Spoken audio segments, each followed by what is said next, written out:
Cinema ప్రపంచంలో gossips rumours చాలా common.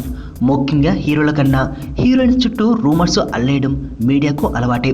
కొందరు వీటిని సిల్లీగా తీసుకుంటే మరికొందరు సీరియస్గా తీసుకుంటారు. ఇప్పుడు అలాంటి వారి జాబితాలోకి చేరిపోయింది సమంత.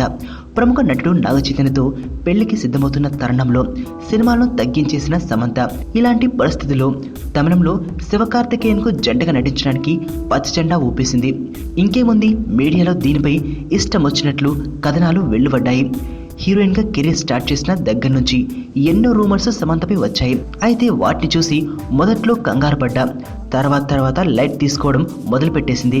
అయితే ఈసారి మాత్రం సమంత ఈ గాసిప్స్ పై తీవ్ర స్థాయిలో మండిపడింది. నాపై గాసిప్స్ చాలా ప్రచారం చేస్తున్నారు, అవి నా వ్యక్తిగత జీవితాన్ని వివాదం చేస్తున్నాయి. ఇది బాధాకరం. చర్చించడానికి దేశంలో చాలా మంచి విషయాలున్నాయి. ఇంత తేలిగ్గా తీసుకున్నా కొన్నిసార్లు బాధ కలుగుతోంది. అవి నా వ్యక్తిగత జీవితాన్ని బాధిస్తున్నాయి అని విచారం వ్యక్తం చేసింది సమంత. అయితే ఎప్పుడూ లేనిది సమంత ఇంతలా ఎందుకు రియాక్ట్ అయిందా అని మీడియా, సినీ జనాలు బుర్రా గోక్కుంటున్నారు.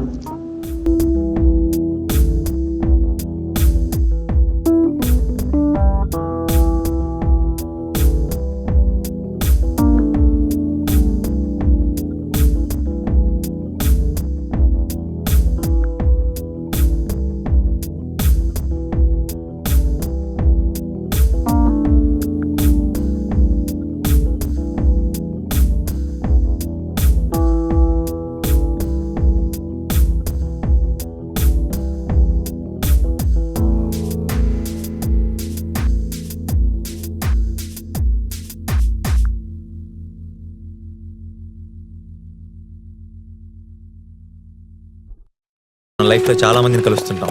ఎప్పుడో ఎక్కడో ఎవరో ఒకరు కనెక్ట్ అవుతారు. కానీ నా దరిద్రానికి ఇద్దరు కనెక్ట్ అయ్యారు.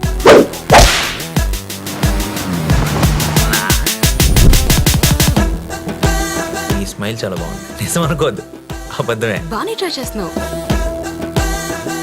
I love you. జోక్ చేయకు. ఏంటి, నన్ను ఫాలో అవుతున్నావా? నువ్వే స్కూటీ పాడైపోయిందని అబద్ధం చెప్పి నన్ను ఫాలో అవుతున్నావేమో అని నా